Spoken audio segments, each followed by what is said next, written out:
La pénurie de carburant devient de plus en plus un casse-tête pour les gouvernements congolais qui subventionnent ce produit vital pour le pays. Des solutions sont proposées, notamment l'application de la vérité des prix.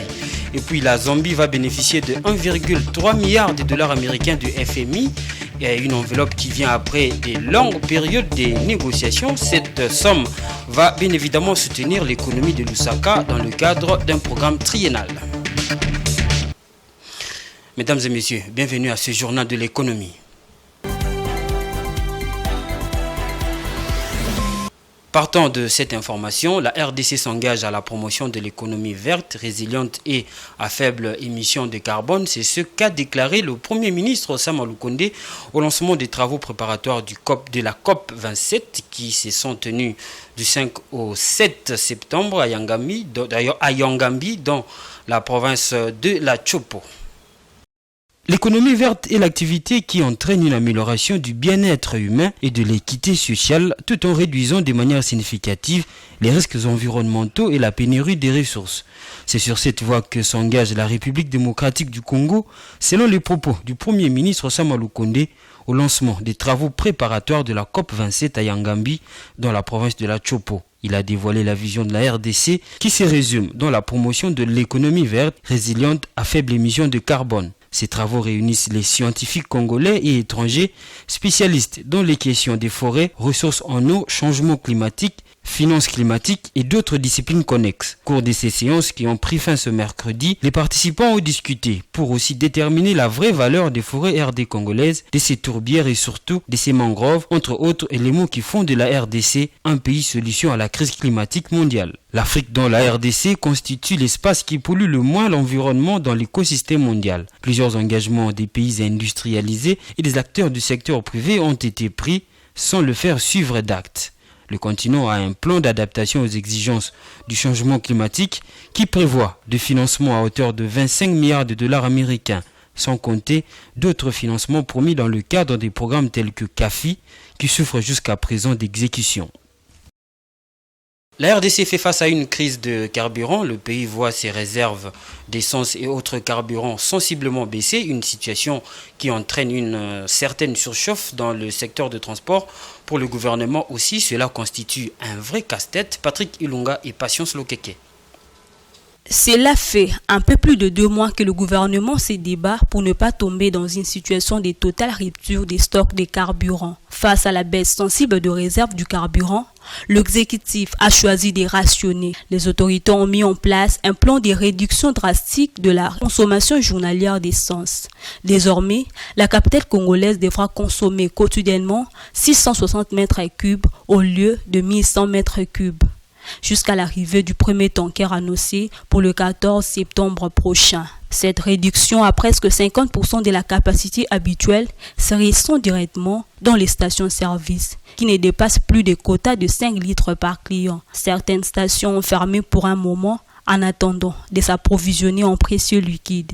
À Kinshasa, les quelques stations qui vendent sont assaillies par de longues files de clients. Les revendeurs du carburant dans l'informel, eux, profitent de la situation en appliquant des prix exorbitants aux produits pétroliers. Certains proposent 1 litre entre 3 000 et 5 000 francs congolais.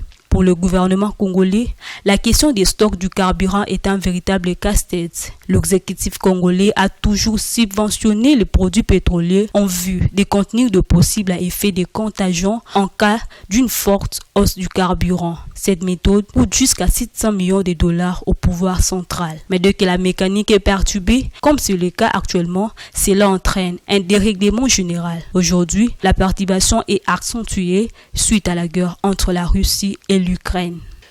Dans le même registre, cette situation de la pénurie du carburant ne cesse de susciter moult réactions dans le monde politique mais aussi dans le monde scientifique. C'est le cas du chercheur Floribert Mungaba qui propose entre autres l'arrêt de la subvention par le gouvernement en cas d'incapacité en vue de l'application de la vérité des prix sur le marché. Par rapport à la pénurie de carburant, ce qu'il faut d'abord comprendre, ce qui explique, c'est presque la guerre Russie-Ukraine, n'est-ce pas, qui a mis presque en moule le système de distribution de carburant au niveau du monde. Ce qui fait que la pénurie devient de plus en plus rude au niveau de plusieurs pays, donc pas seulement au Congo, c'est un peu partout dans le monde. Alors, les solutions sont en fait dans les cadres surtout de notre pays. Moi, je pense qu'à court terme, il faudra que les pays, dont le ministère en fait des hydrocarbures doit penser en fait à une politique des réserves pétrolières qui pourrait de temps en temps nous aider à pouvoir faire face à cette crise en fait de carburant, puisque on semble constater que en réalité, par rapport à ce que les autorités disent, qu'il y aurait une réserve en termes de carburant, mais malheureusement, on s'est constaté sur le terrain avec ce qui se passe depuis presque lundi, que nous n'avons presque pas de réserve. Donc je pense qu'ils doivent un peu penser à cela à court terme, bien évidemment en négociant avec les entreprises pétrolières. Et puisque aussi cette difficulté aussi est liée, en fait, surtout dans notre pays, c'est que les subventions qui devraient accompagner en fait les entreprises pétrolières, telles que elles baissent le prix, c'est l'État congolais en fait qui devait subventionner, tel que ils se sont convenus en fait dans leur convention avec entre l'État en fait et les entreprises pétrolières. Moi, je pense même à un certain moment, il faudra qu'on laisse les prix, la liberté en fait aux entreprises pétrolières de pouvoir fixer les prix si l'État n'est pas à mesure de pouvoir subventionner ces entreprises, puisque l'État fait de promesses, mais pour payer, ça pose toujours de problèmes. Si ces entreprises fixaient leur prix, je crois que c'est vrai, ça serait une souffrance en fait du côté de la population, mais on n'assisterait pas à de pareilles crises de pétrole. Alors, deuxième chose, à long terme aussi, il faudrait que nous puissions penser à la transformation, n'est-ce pas, de matières premières en matière de pétrole que nous exportons en fait de manière brute et que ça nous revient sous forme de carburant déjà en termes de produits finis. Et il faudra que l'État, face à cette crise, comprenne que nous ne devons pas toujours continuer à tout attendre de l'extérieur, mais nous pouvons, dans la mesure du possible, organiser l'exploitation pétrolière ici, la transformation, et pour que nous puissions avoir le produit fini, qui est le carburant, qui peut nous aider à pouvoir faire face à pouvoir en fait le revendre, en fait, déjà le produire de manière brute, et ça nous aiderait un peu plus à éviter ce genre de choses. Puisque si dans notre pays, on produisait comme tel le pétrole comme produit fini, on n'assisterait pas à la pénurie, ni peut-être pas non plus à la hausse de prix. Donc moi, à mon avis, à long terme, qu'on pense aussi à ce que l'on transforme ici sur place, mais à court terme, qu'on pense à une politique de réserve, mais bien évidemment que l'État respecte ses engagements en termes de subventions. Si l'État pense ne peut pas subventionner, qu'on laisse aux entreprises la liberté de pouvoir fixer les prix tels qu'il le faut, de telle sorte que nous ne puissions pas subir ce genre de désagréments pour ce qui est de carburant. Voilà ce que moi je peux donner un peu comme une petite contribution par rapport à cette situation. Autre chose à présent, l'exécution du projet d'électrification des habitants du quartier Kanlouka dans la commune de Ngaliema se poursuit son bon nombre de chemins. Les opérateurs recrutés pour se faire mettre le boucher double, le directeur général de la SNEL, Jean Bosco Kayombo, a rendu visite des magasins de limité où un stock de 20 000 compteurs après paiement est disponible et prêt à être posé. Le bureau de la SNEL où les opérations seront coordonnées est également en voie de réhabilitation. Comme annoncé par le directeur général de la Société nationale d'électricité SNEL SA lors de sa descente au magasin des SNEL à Limité, le projet d'électrification du Kanlouka est effectif. Sur place au Kanlouka, les opérateurs recrutés dans le cadre de ces projets sont à pied d'œuvre. Le bureau de la SNEL, d'où les opérations seront coordonnées, est en voie de réhabilitation. Un stock de plus de 20 000 compteurs à prépaiement est disponible, prêt à être posé. Bâtiment oyo ebandeli eza boye lobi nango makambo nyonso ezosalema bokosentir ke ya bureau moko ya sika na makambo ya sika lobi tolakisa bino ba matériel ya toza déjà pour na Kanlouka yango moko au moins déjà 20 000 plus ou moins 20 000 compteurs après paiement oyo tokotia po toza na makambo ya sika ba compteur akala ezaka sute et puis ba câble eza ba transfert eza donc biloko nyonso eza. Les autres opérateurs devant développer d'autres compartiments du projet sont présents à l'instar des AMK, NSM et SOGERC, comme l'explique l'ingénieur Jérôme Bokinda. Nous, au niveau de Kaluka, NSM doit assurer la partie réseaux électriques. En fait, c'est nous qui allons déployer les réseaux au niveau de Kaluka. Je pense que là, nous venons de faire un tour au niveau de notre entrepôt. Vous avez vérifié les matériels. Alors, nous sommes déjà au lancement. C'est le point de piquetage qu'on doit commencer pour le lancement de ces réseaux. Donc, nous sommes déjà à pied d'œuvre. Les responsables de la communication SNEL, Bob Mbombolona, circonscrit la situation au Kaluka. En fait, si nous sommes descendus aujourd'hui sur le terrain, c'est pour vous montrer que nous n'avons pas signé de contrat de prestation avec des maisons fantômes. Vous avez, l'autre fois, nous vous avons montré AMK. Aujourd'hui, nous vous montrons NSM parce que vous vous souviendrez que lorsqu'on a parlé du projet Mbujimaï, on vous a même montré aussi SOGEAC qui est aussi impliqué dans le même projet qu'Anluka. Donc, ce sont des prestateurs qui ont pignon sur rue. Et c'est pour montrer à la population que le chef de l'État a entre ses mains un instrument qu'est la SNEL pour la matérialisation de sa vision. Donc que les amis de Kanluka nous fassent confiance, ils vont avoir du courant et un très bon courant. On parle de Kanluka comme quartier pilote et on le fera pour toute la République démocratique du Congo. Pour tout dire, les délais fixés par le chef de l'État, Félix-Antoine Tshisekedi Tshilombo, quant au début du projet est tenu par la SNEL, c'est là à la grande satisfaction de la population. Notre président de la République a une vision pour la mboka. Président de la République, photo pour de la Ebisoba na Kanluka. Na visibilité na ye, comme na quota SNEL, à Pessibiso Dikadi. Et puis, bazo rendre fiable aux réseaux SNEL. Tosepe lokola mokonza mboka yaki président de la République, le chef de l'État, papa Tshisekedi. Pena malamu na osepele pa na ndenge nini. Soka pesi musala, azolandela musala wana. Nde loko na osepela ya na mokonza sala nde bongo. Pourquoi tongolo Fatime? En mission de service à Istanbul, en Turquie, le ministre Chéribin Okende a eu une séance de travail avec Ahmed Chalik, directeur général du groupe Chalik Holding. À l'issue des discussions, Ahmed Chalik a promis de doter à la ville de Kinshasa un lot important de bus fluviaux qu'il a déjà commandé. Ces bus seront exploités sur le fleuve Congo sur les 58 premiers kilomètres partant du chantier naval jusqu'à Maluku, incluant la rivière Ndjili comme affluent. Suivez les détails avec Edouard Funda.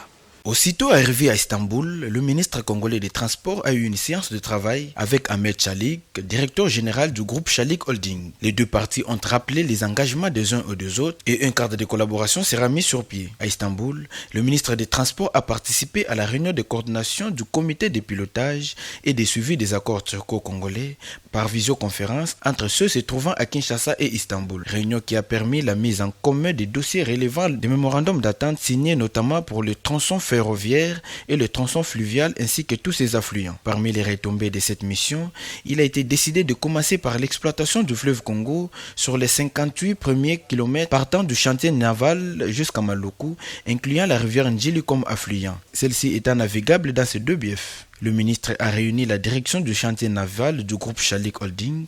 À l'issue de cette réunion, le ministre a passé la commande de 20 unités fluviaux ou bateaux qui vont être utilisés sur le fleuve Congo, notamment par la société Transcorp au Congo dans son volet Transcorp fluvial. 14 bus fluviaux avec chacun une capacité de 130 places et 6 taxis fluviaux de 25 places sont déjà en train de venir à Transcorp. Chéribin Okende a testé un taxi fluvial de la marine de la municipalité d'Istanbul dont la directrice générale a fait l'étude. L'expérience d'Istanbul est pareille à celle de Kinshasa et elle pourra nous permettre aussi d'améliorer ce transport chez nous. Nous allons visiter le chantier naval, nous avons vu déjà la capacité de production qu'ils ont en ce qui concerne les taxis fluviales. Et je pense qu'avec l'expérience de le raccordement intégration multimodale, le transport routier et le transport fluvial, ça permettra aussi à la ville de Kinshasa, si nous appliquons cette expérience, de pouvoir servir la population de Kinshasa, qui est à peu près celle de la municipalité d'Istanbul. Avec ces bateaux, il y aura seulement l'exploitation du fleuve, mais aussi l'érection des 6 quais flottants équipés des salles d'attente, des cafétérias et restaurants ainsi que des guichets de billetterie. À cette même occasion, Cherbin Okende a négocié et obtenu pour la RVF une drague petit calibre multiforme capable de se déplacer dans l'eau et sur la terre ferme. Elle servira à optimiser la navigabilité sur la rivière Njili. Un autre grand projet concerné lors du séjour de travail de Cherbin Okende en Turquie est la construction de la voie ferrée Banana-Matadi-Kinshasa. Par ce projet, le ministre a réaffirmé la volonté du gouvernement congolais de moderniser rapidement les 360 km en écartement standard électrifié et le projet du pont-rail de 800 mètres qui sera jeté sur le fleuve Congo juste à côté du pont Maréchal. Il faut noter qu'en Turquie, le ministre a été convié à plusieurs démonstrations des capacités technologiques de ce pays. C'est ainsi qu'avec l'accompagnement de la direction générale de la SCTP, Cherbin Okende a autorisé la modernisation des ateliers et la remise à niveau de personnel de l'ex-ONATRA. Mesdames et messieurs, maintenant c'est la page internationale.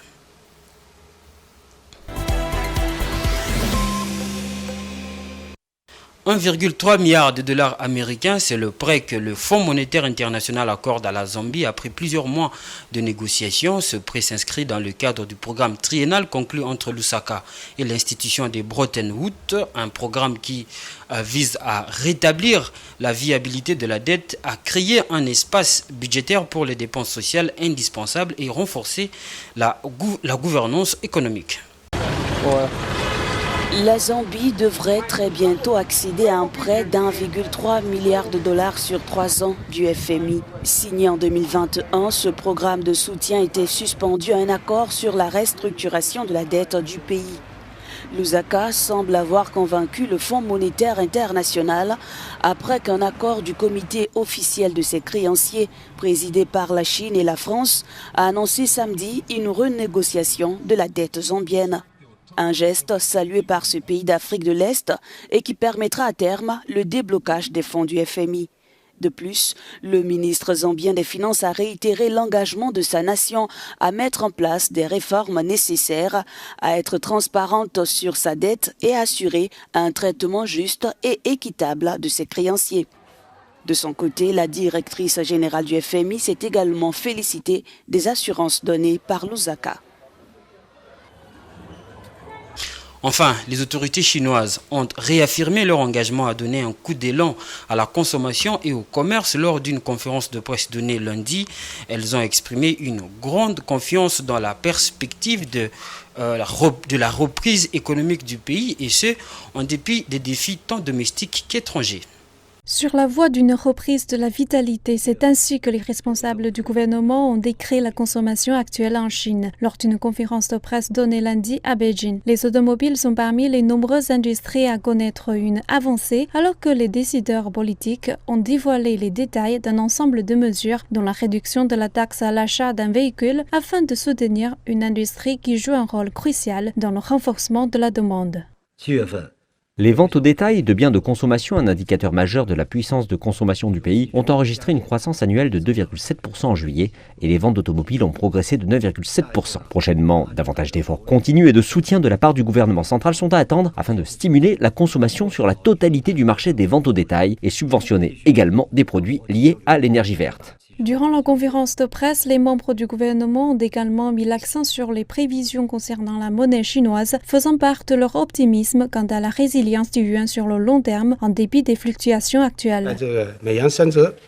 En raison de la hausse des taux d'intérêt aux États-Unis, le dollar américain se renforce et les autres devises s'affaiblissent. Mais en comparaison avec d'autres devises majeures telles que l'euro, le won sud-coréen ou le yuan chinois demeure relativement stable, ne perdant qu'environ 8% de sa valeur face au dollar américain. Et avec le rebond progressif de l'économie chinoise et la maturité des chaînes d'approvisionnement industrielles, nous estimons que le yuan est sur la voie pour gagner sa valeur et rester stable.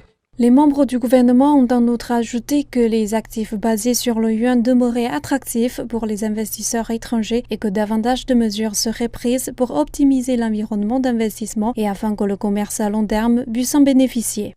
Les autorités ont en outre indiqué que des défis demeurent pour la croissance économique de la Chine en raison d'une situation mondiale volatile. Cependant, grâce à des politiques ciblées, la Chine pourra gagner en confiance en soutenant son propre développement et en devenant un facteur clé de la croissance économique mondiale. Voilà, ce journal est terminé. Place au rappel des titres. La pénurie des carburants devient de plus en plus un casse-tête pour les gouvernements congolais qui subventionnent ce produit vital pour le pays. Des solutions sont proposées, notamment l'application de la vérité des prix sur le marché. Et puis la Zambie va bénéficier de 1,3 milliard de dollars américains du FMI, une prêt qui vient après de longues périodes de pourparlers. Cette enveloppe vise à soutenir l'économie de Lusaka dans le cadre d'un programme triennal. Ce journal est complètement terminé. Merci de l'avoir suivi et restez branchés sur le programme de Géopolis Télévision. L'actualité est en continu sur www.geopolismagazine.net.